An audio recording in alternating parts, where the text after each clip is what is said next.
भाग मेरी पत्नी से अभी की अभी। वरना कहीं ऐसा ना हो उस दिन के लिए पूरी जिंदगी बचता है। मैं इस शहर का सबसे बड़ा हीरा व्यापारी हूँ। अमीर से अमीर लोग, मंत्री, संतरी सब मेरे पॉकेट में रहते हैं। मैं चाहूँ ना चुटकी में तुम्हारा नामो निशान मिटा सकता हूँ। पर अगर मैंने चुटकी बजाते ही तेरे पूरे बिजनेस का नामो निशान गायब कर दिया तो? अभिनव ने अपना फोन निकाला और किसी को एक मैसेज भेजा। अगले ही पल उस अमीर आदमी को एक कॉल आया। व्हाट? ये सब कैसे हो सकता है पापा? कोई हमें बर्बाद करने का कोशिश कर रहा है। क्या तुमने कोई बड़े आदमी को नाराज किया है? अगर किया है तो तुम अभी उससे माफी मांगो, वरना कल तक हम सड़क पर आ जाएंगे। आखिर तुम हो कौन? अभिनव गुड़गांव में रहता था और डिलीवरी बॉय का काम करता था। उसकी जिंदगी में बस एक ही खुशी थी, उसकी girlfriend Vaibhavi. Oh come on यार वैभवी, तेरा स्टैंडर्ड इतना गिर जाएगा मुझे नहीं पता था। दोस्तों, तुम लोगों को मेरे ऊपर डाउट था ना, मेरे स्टैंडर्ड्स पर डाउट था। अब बताती हूँ मेरे स्टैंडर्ड्स क्या है। मैं तुमसे ब्रेकअप कर रही हूँ। और नहीं तो क्या, बेचारी कब तक तुझ जैसे गरीब के साथ ऐसी आधी पेस्ट्री खाती रहेगी। ये तुमने अच्छा नहीं किया वैभवी, बहुत गलत किया तुमने मेरे साथ, बहुत गलत किया। सनी के आदमी अभिनव को उठाकर सीधा रूम नंबर 409 में घुस गए। वहाँ पहले से सनी की बहन अनन्या सोई हुई थी। तुमने मेरी पोती के साथ रात गुजारी है ना, आज से हमारे परिवार के कानून के हिसाब से तू सिंह परिवार का दामाद है। अनन्या, मुझे शाम को अकरम की पार्टी में ये तुम्हारे साथ जरूर नजर आना चाहिए। क्यों मेरी जिंदगी बर्बाद कर दी तुमने? अनन्या की आंखों में दिख रहा था कि वो अभिनव से कितनी नफरत करती थी। अभिनव भी पार्टी में इतने बड़े लोगों के बीच जाने से घबरा रहा था। उसी घबराहट में उसने कब अपने पापा की अंगूठी को उंगली में गोल गोल घुमाना शुरू कर दिया। इस अंगूठी को उतार दो प्लीज। सॉरी पर ये अंगूठी मेरा सब कुछ है। अकरम का घर किले जैसा था जिसके चारों तरफ बाउंसर्स बंदूकें लिए खड़े थे। जैसे ही अनन्या और अभिनव अंदर आए तो इतने में उसकी नजर देवेन से टकरा गई। यहाँ क्या कर रहा है साले? अनन्या, पागल हो गई हो तुम? इस सड़क छाप में ऐसा क्या देख लिया किससे शादी कर ली? जुबान संभाल के बात कर, नहीं तो क्या कर लेगा तू? बोलना, क्या कर लेगा? देवेन भी तैश में आ गया। अभिनव उसके ऊपर हाथ उठाने ही वाला था। इतने में उन दोनों का झगड़ा देख पार्टी का ऑर्गेनाइजर अकरम वहाँ पहुँच चुका था। क्या हो रहा है यहाँ?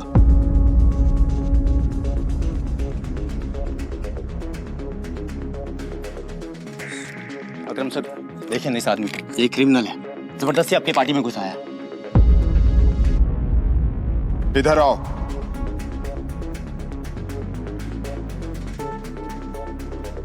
कौन हो तुम और यहाँ कैसे आए? एक्चुअली ये मेरे पति है। अकरम को अनन्या की बात पर विश्वास नहीं हुआ। तुम इस पार्टी में इनवाइटेड नहीं हो। इससे पहले कि मैं पुलिस को बुलाऊं, चले जाओ यहाँ से। Thank you Akram sir. Ananya, तुम भी इससे दूर रहो, साला गरीब कहीं का। रुको। अकरम भागते हुए अभिनव के पास गया और उसकी अंगूठी को देखने लगा। मुझे तुमसे कुछ जरूरी बात करनी है, अकेले में। अच्छा चलो।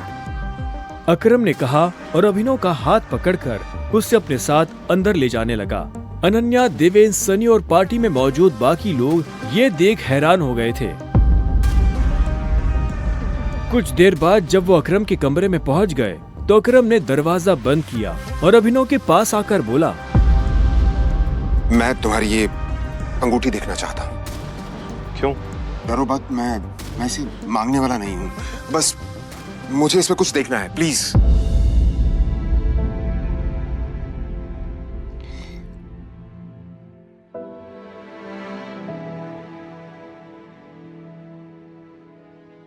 टाइगर?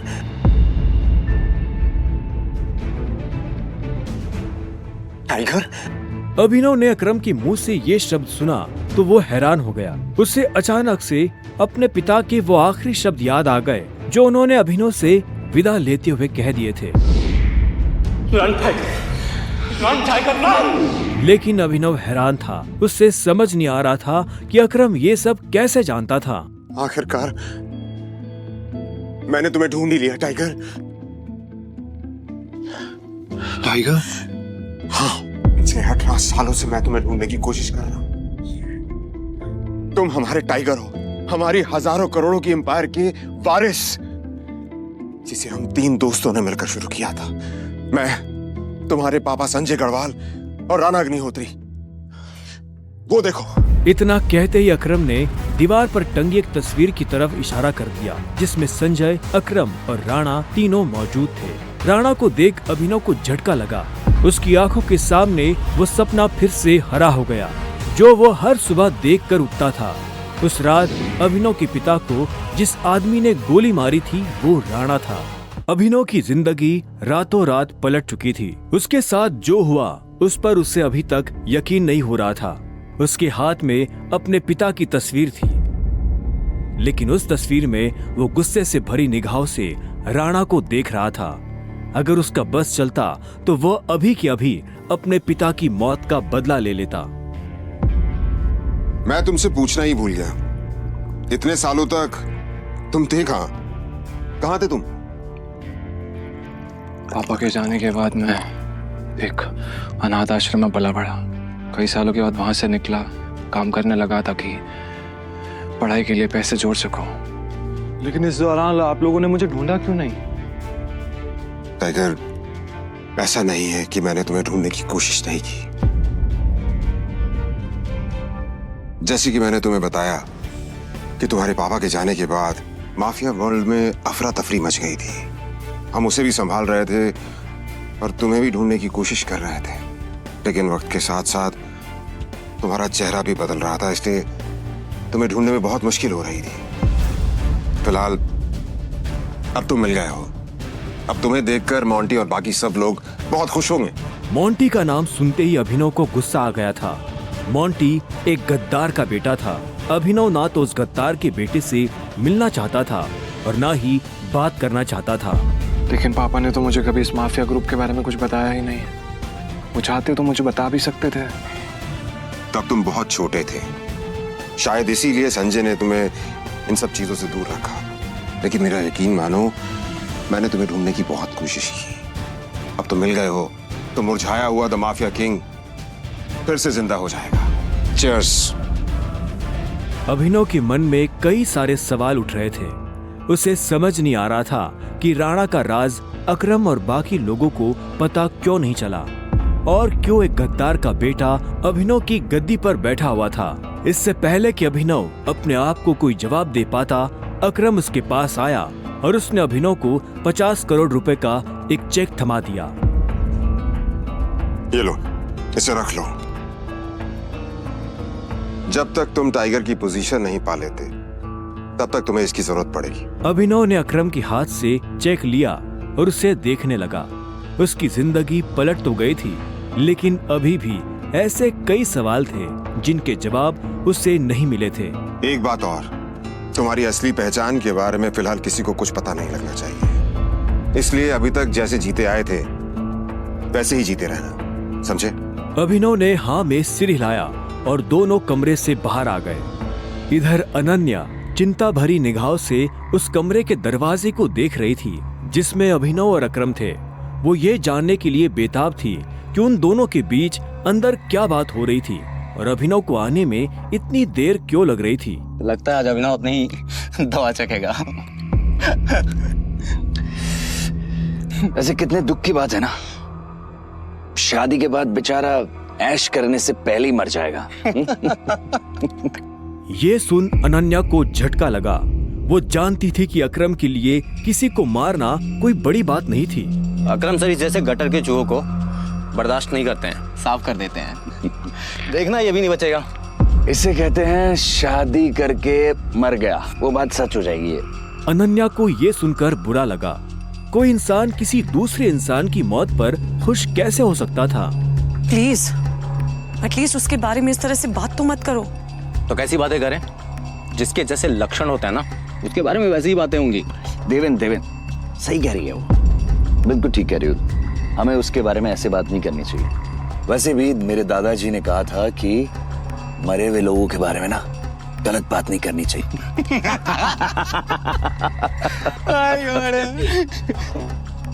इससे पहले कि अनन्या कुछ कहती, अकरम अभिनव को लेकर बाहर आ रहा था। अभिनव के बदन पर एक छोटी सी खरोच भी नजर नहीं आ रही थी। जब देवेन और सनी ने ये देखा तो उनका मुंह हैरानी के मारे खुला का खुला रह गया। इसे देख के तो लग ही नहीं रहा है कि अकरम सर ने इसे हाथ भी लगाया है। वैसे जितनी देर तक ये दोनों कमरे के अंदर थे अब तक तो इसकी नाक टूटी हुई होनी चाहिए थी, पर ये तो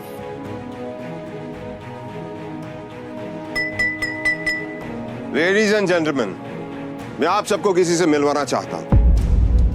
ये अभिनव, मेरे सबसे पुराने ड्राइवर का बेटा, मेरे लिए बहुत अजीज है ये। अकरम ने जैसे ही अभिनव का सबसे परिचय करवाया तो देवेन और सनी खुश हो गए, लेकिन अनन्या को ये सुनकर झटका लगा। Enjoy the party please. इतने में अकरम ने कहा और अभिनव को अकेला छोड़ बाकी लोगों से मिलने के लिए निकल गया। देवेन और सनी को अभी तक समझ नहीं आ रहा था कि अकरम अभिनव को इतना भाव क्यों दे रहा था। अभिनव को इस बात से कोई लेना देना नहीं था कि सनी और देवेन उसके बारे में क्या सोच रहे थे। उसकी आंखों के सामने बस रह रहकर अपने पिता की शक्ल आ रही थी। उसे वो रात याद आ रही थी जिस रात को राणा ने संजय को गोली मारी थी। अभिनव को ये भी याद आया कि उसे खुद भी गोली लगी थी, लेकिन उसकी किस्मत अच्छी होने की वजह से वो बच गया था।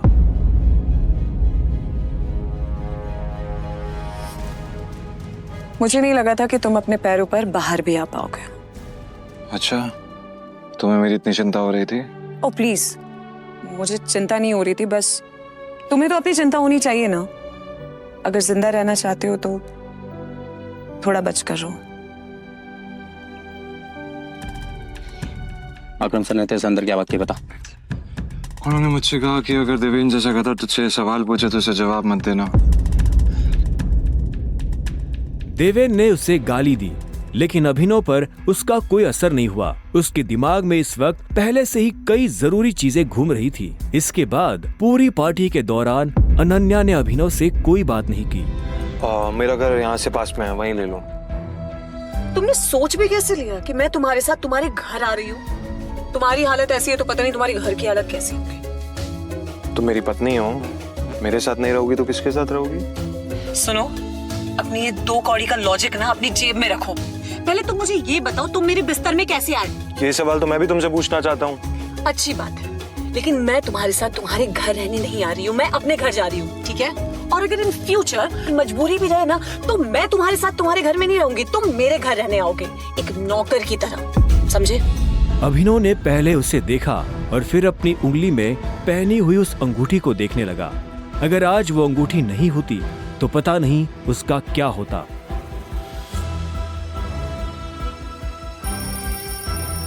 अगली सुबह जब अभिनव का अलार्म बजा तब वो फिर से वही सपना देख रहा था। अलार्म की आवाज सुन वो झटके से उठा और अपने बिस्तर पर बैठ गया। उसने उठते ही मन ही मन सबसे पहले अकरम को धन्यवाद दिया, जिसने उसके पिता की कंपनी को इतने सालों बाद भी जिंदा रखा, लेकिन साथ ही उसे अपने पिता को खोने का मलाल भी था। इसी ख्याल के साथ अभिनव बिस्तर से उठा और अपने काम पर जाने के लिए तैयार होने लगा। अकरम के हिसाब से उसकी डिलीवरी बॉय की जॉब उससे अपनी पहचान छुपाने में काफी मदद कर सकती थी। अभिनव ने अपनी जेब में अकरम का दिया हुआ चेक डाला और घर से निकल गया।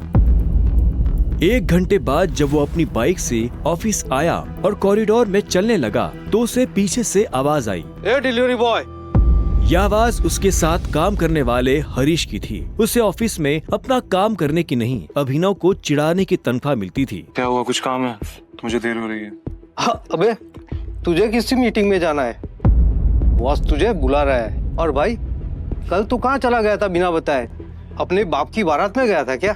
ये सुन अभिनव की नसें गुस्से में फटने को आई थी। वो चाहता तो अभी हरीश के सारे दांत एक मुक्के में अलग कर सकता था, लेकिन उसने अपने आप को शांत किया और उसकी बात का जवाब दिए बिना अपने बॉस के कैबिन की तरफ बढ़ने लगा। Good morning sir.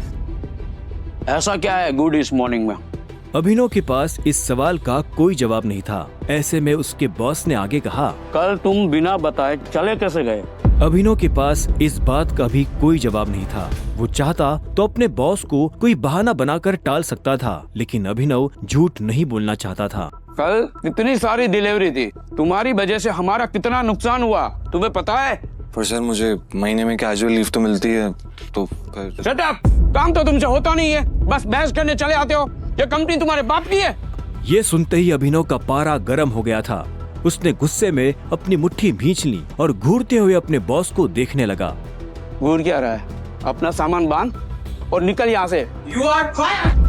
अभिनव को ये सुनकर झटका नहीं लगा। असल में वो जानता था कि उसके साथ ऐसा कुछ बहुत जल्दी हो सकता था। उसका बॉस और देवेन एक दूसरे को बहुत अच्छी तरह से जानते थे। कल पार्टी में अभिनव ने देवेन को जिस तरह से जवाब दिया, उन्होंने मुझसे कहा कि अगर देवेन जैसा कहता तुझसे सवाल पूछे तो उसे जवाब मत देना। उससे उसे समझ आ गया था कि आज नहीं तो कल ये होकर रहेगा। ठीक है, कोई बात नहीं, मैं चला जाता हूँ। जो मैंने पूरा महीना काम किया है उसकी सैलरी दे दीजिए। सैलरी? तेरी वजह से हमारा जो नुकसान हुआ उसकी भरपाई अगर मैं तेरी सैलरी से भी करूँ ना, तो भी तुम्हें अपनी जेब से 10,000 रुपए देने पड़ेगी। शुक्र मना कि वो मैं तुझसे नहीं मांग रहा, इसलिए चुपचाप निकल यहाँ से। क्या बोल रहे हो सर आप?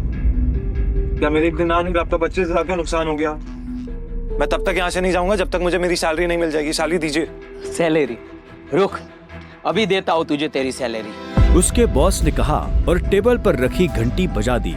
अगले ही पल कमरे का दरवाजा खुला और 4 बाउंसर अंदर घुस आए। उठाकर बाहर पटको साले को।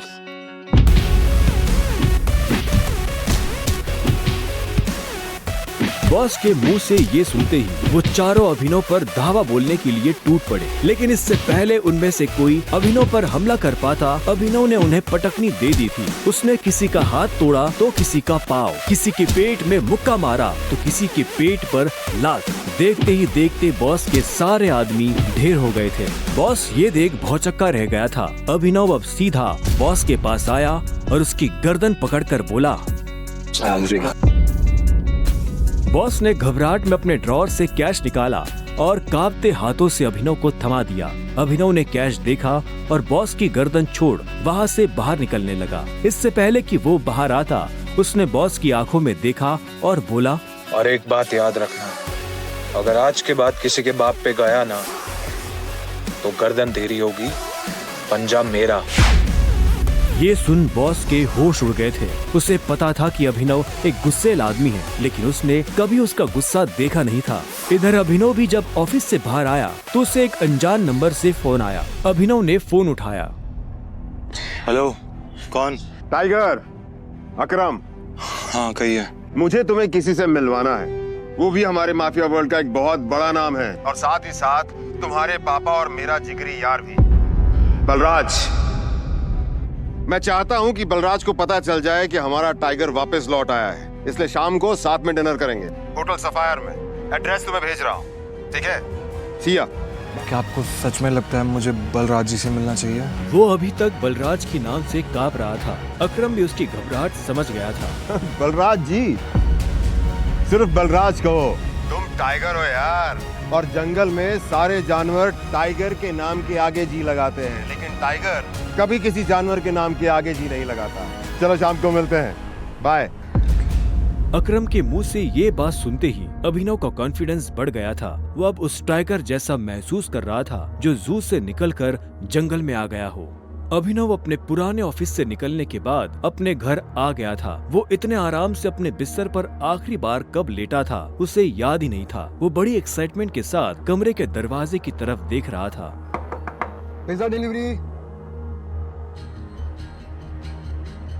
सर, ऑर्डर सिर्फ 500 का था, आपने मुझे 1000 क्यों दिए?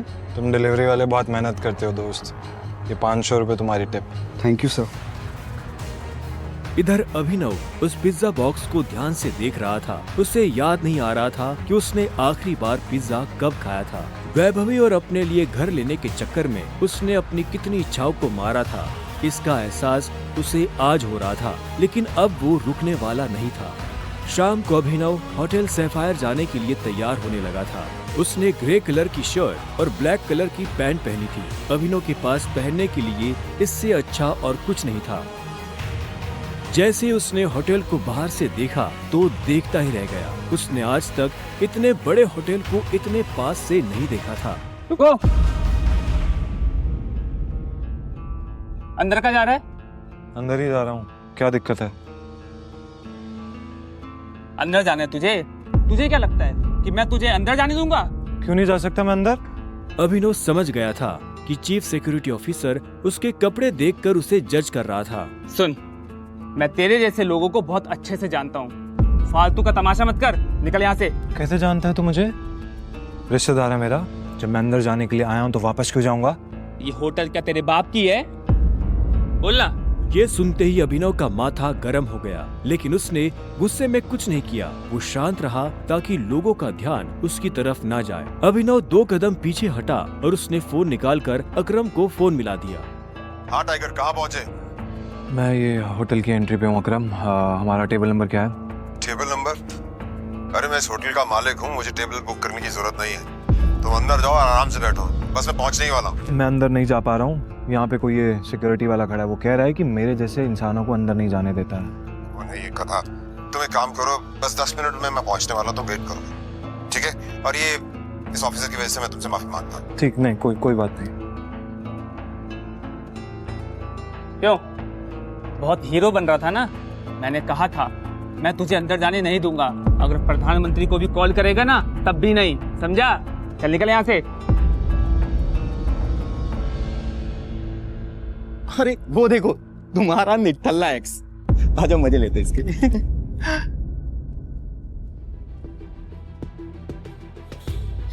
इससे मैंने अपना बॉयफ्रेंड कभी माना ही नहीं।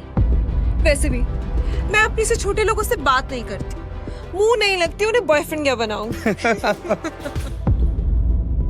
तुम छोटे आदमी के मुंह नहीं लगती होगी, लेकिन ये छोटा आदमी तुम्हें एक सलाह देना चाहता है। इंसान की पहचान उसकी जुबान से होती है। जुबान संभाल के बात करो, वरना किसी दिन यही जुबान तुम्हारी जान ले लेगी।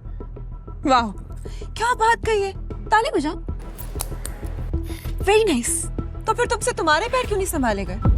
यहाँ कैसे चले आए? पिए हुए हो क्या? अकरम ने बुलाया मुझे यहाँ पे। अच्छा, अरे हाँ याद आया, अकरम सर ने उस दिन कहा था तू उनके किसी ड्राइवर का बेटा है, तो यहाँ अपने बाप की जगह ड्राइवर की नौकरी मांगने आया क्या? सही है, लेकिन वो रखेंगे नहीं, तेरे जैसे गरीब को वो ड्राइवर भी नहीं रखेंगे। आए हो मतलब तुम्हें बुलाया नहीं गया? वो उठा के चले आए। भिखारी गएंगे। आया नहीं हूँ, बुलाया मुझे, अकरम ने बुलाया है। मुझे पता ही था ये कोई पागल है। तभी वहाँ एक काले रंग की चमचमाती हुई महंगी सी गाड़ी आकर खड़ी हो गई। सभी पलटकर गाड़ी को देख रहे थे। अकरम गाड़ी से बाहर निकला और उसके साथ एक और आदमी था। वो देखने में लंबा चौड़ा और मजबूत था। वो और कोई नहीं बल्कि बलराज था। वो एक बहुत ही फेमस कपड़ों की कंपनी का मालिक था और साथ ही द माफिया किंग का एक मजबूत पिलर। उसे देख अभिनव की आंखें खुली की खुली रह गई। उसने बलराज के बारे में सुना था। क्या आपको सच में लगता है मुझे बलराज जी से मिलना चाहिए? उसे तस्वीरों में देखा था, लेकिन तस्वीरों में देखने और सामने से देखने में जमीन आसमान का अंतर नजर आ रहा था। उसके मन में यह सवाल उठ रहा था कि आखिर बलराज उससे क्यों मिलना चाहता था। क्या चल रहा है यहाँ? सॉरी सर, लेकिन इस आदमी ने मुझे और कस्टमरों को काफी परेशान किया हुआ है। मैं इस चोर को अंदर जाने से रोक रहा हूँ तो ये यहाँ पे तमाशा कर रहा है। क्या तुम्हारी हिम्मत कैसे हुई इसे चोर कहने की? तुम होते कौन हो इसे अंदर जाने से रोकने वाले? ये होटल तुम्हारे बाप ने खोल रखा है क्या? ये मेरा मेहमान है और तू आज के बाद इस होटल के आसपास भी दिखाई दिया ना तो तेरी टांगे तोड़वा दूंगा। Get lost. Sorry sir.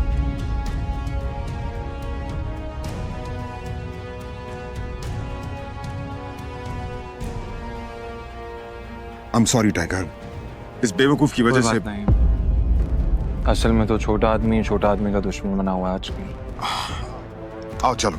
अकरम ने अभिनव को अपने साथ अंदर आने का इशारा किया। अभिनव अकरम के पीछे चला जा रहा था। उसे महसूस हो रहा था कि बलराज भी अपने भारी भरकम पैरों के साथ अभिनव के पीछे आ रहा था। कुछ देर के बाद वो होटल के एक आलीशान से कमरे के बाहर आ चुके थे। इससे पहले कि वो अंदर जाते, होटल का मैनेजर उनके पास आया और बोला, good evening sir, welcome sir. Can I get something for all of you? एक काम करो, जो भी लीकर अवेलेबल है उसकी लिस्ट भिजवा दो। Sure sir, but sir if you don't mind, अपने होटल में जितनी भी लिकर्स अवेलेबल हैं मुझे सबके नाम याद है। We have tequila which is of 5 lakh rupees, vodka 8 lakh rupees, इसकी 10 lakh rupees and we have gin जो कि 12 लाख रुपए की। Sir what would you like to have? क्या है कि आज मेरे यहाँ बहुत खास मेहमान आए हैं, तो इसलिए जो सबसे महंगी है वो भिजवा दो और बाकी सब चीज़ें। Sure sir, I will get the best liquor for all of you. Good evening sir. Good evening sir. Akram, hotel तेरा, शराब तेरी, फिर भी तुम्हारा ये मैनेजर तुझे तेरी शराब की रेट क्यों बता रहा था, जबकि तू कोई भी चूज कर सकता है? वो इसलिए मेरे दोस्त क्योंकि मैं दिन देखकर शराब मंगवाता हूँ, और आज का दिन मेरे लिए, इनफैक्ट हम सबकी जिंदगी के लिए बहुत इंपॉर्टेंट दिन है, इसलिए मैंने हम तीनों के लिए महंगी शराब मंगवाई। So let's enjoy. अच्छा आओ। Okay, let's enjoy.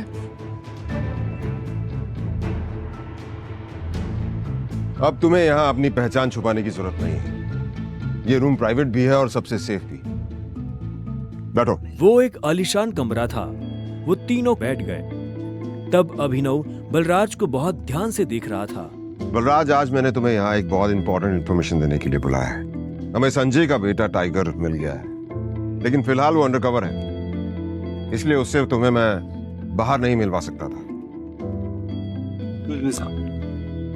Sir your snacks and drink.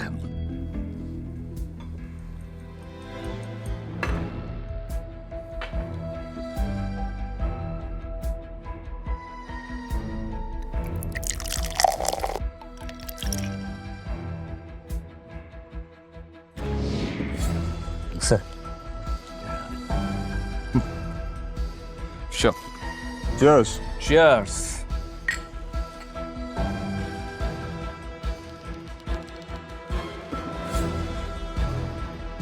तो यही है टाइगर?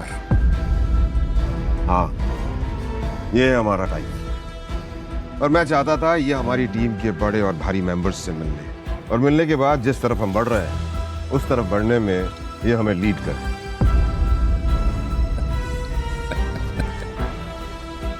माफ करना दोस्त, पर मुझे थोड़ी हंसी आ रही। वो क्या है ना, सब कुछ तो तू ही बोल रहा है। हमारा ये टाइगर गूंगा है क्या? हाँ? बलराज, तुम्हें टाइगर के बारे में इस तरह से बात नहीं करनी चाहिए। माफ करना दोस्त, माफ करना। बोलनेस अच्छी लगी मुझे तुम्हारी। अच्छा,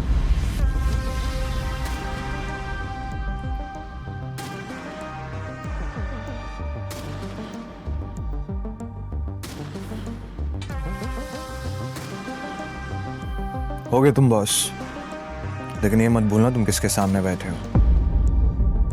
टाइगर हूं मैं। टाइगर ना ही चुप रहता है, ना ही धीरे बोलता है। टाइगर सीधा धाड़ता है।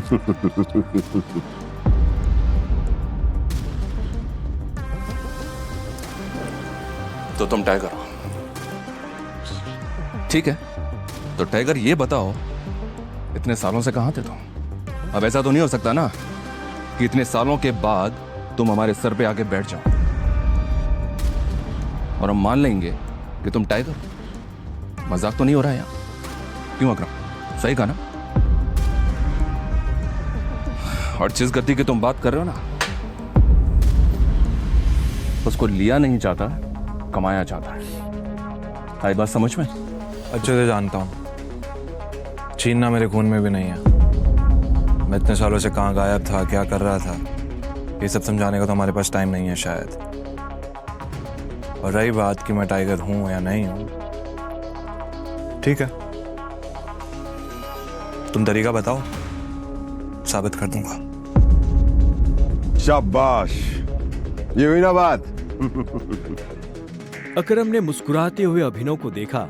उसकी आंखों में अभिनव के लिए गर्व की भावना झलक रही थी। उसने जितना सोचा था, अभिनव उससे भी खूंखार था, लेकिन बलराज के माथे पर शिकन बरकरार थी।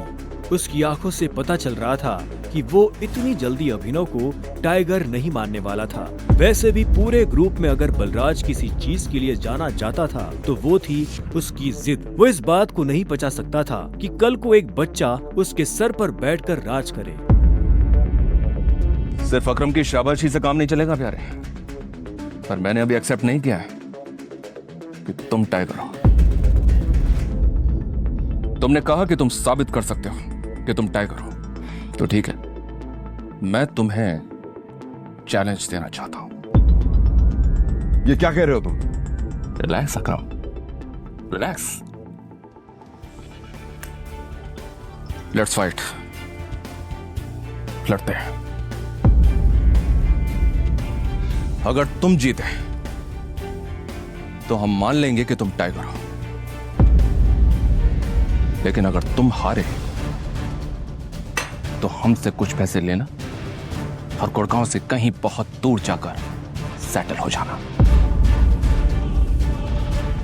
बलराज, क्या कह रहे हो तुम? ये सही नहीं है।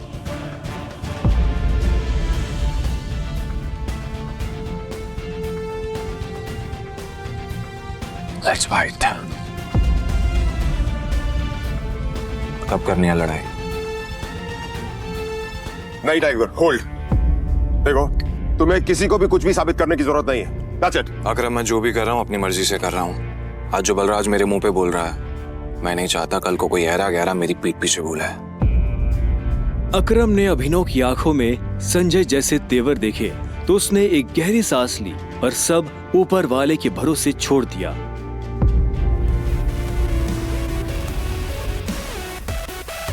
लगभग 1 घंटे के बाद बलराज अभिनव और अकरम के साथ अपनी प्राइवेट एरेना में आ गया था। ये वही एरेना थी जहां पर बलराज अक्सर लड़ाई किया करता था।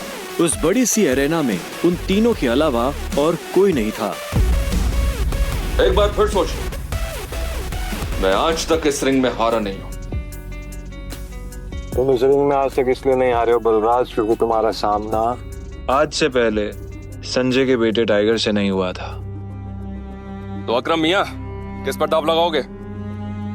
मुझ पर या इस पर? बेवकूफों जैसी बात मत करो।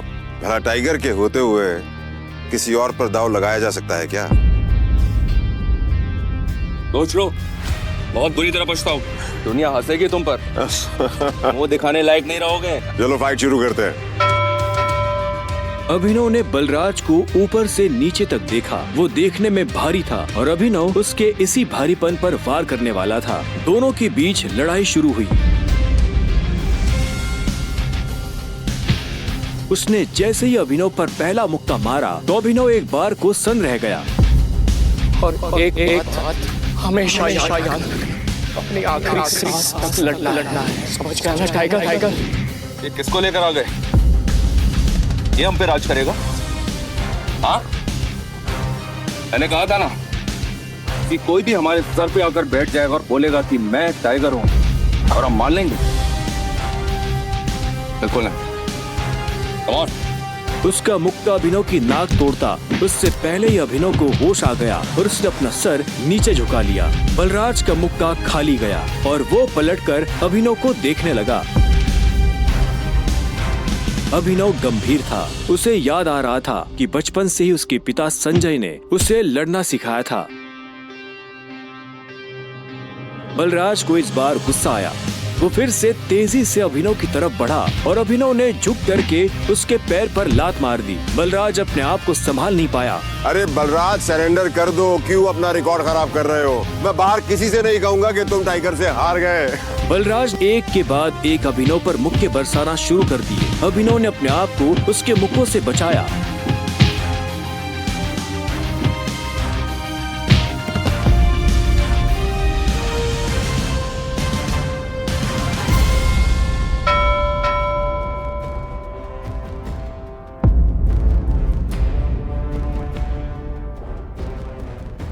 अभिनव ने बलराज को छोड़ा और चुपचाप रिंग के कोने में जाकर खड़ा हो गया। बलराज ने मुश्किल से अपने भारी भरकम शरीर को उठाया और दर्द में कराहते हुए बोला, अकरम, मैं जानता तो बहुत खुश हो गया आज।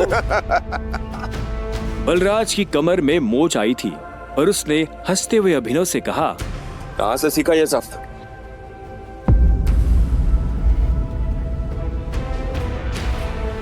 शराब पियोगे मेरे साथ? आज की पार्टी मेरी तरफ से। बलराज, ऐसे नहीं कहते, ऐसे कहते हैं कि टाइगर जी, क्या आप मेरे साथ शराब पिएंगे, पार्टी करेंगे? इस तरह। टाइगर जी, क्या आप आज मेरे साथ शराब पीना पसंद करेंगे? पार्टी करेंगे? हाँ? ओके? राइट। क्यों नहीं?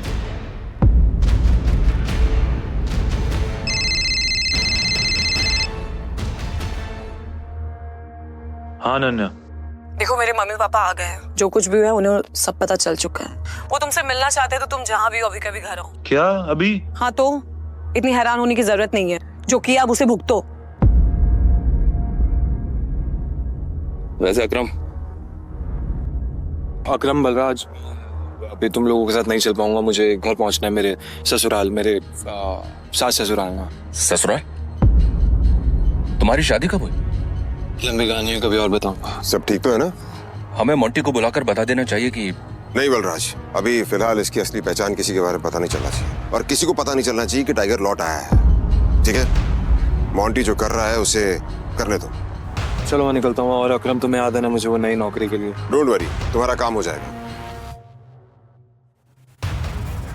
ये सुन अभिनव ने अकरम और बलराज से हाथ मिलाया और वो बाहर आ गया।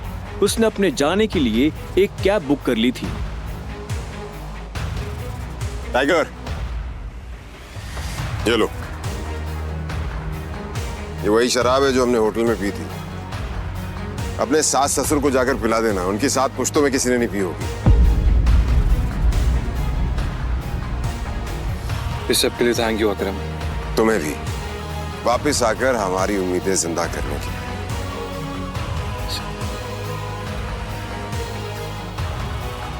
अब आजा, कि अंदर रिंग में ही रहेगा। कुछ देर के बाद गाड़ी अनन्या के घर के बाहर आकर रुकी।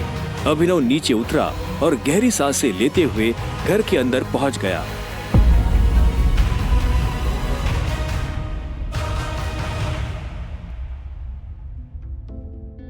नमस्ते मम्मी जी, नमस्ते पापा जी। ये मैं आप लोगों के लिए लेकर आया था। अरे वाह, क्या बात है, बहुत एक्सपेंसिव है यार। हैं?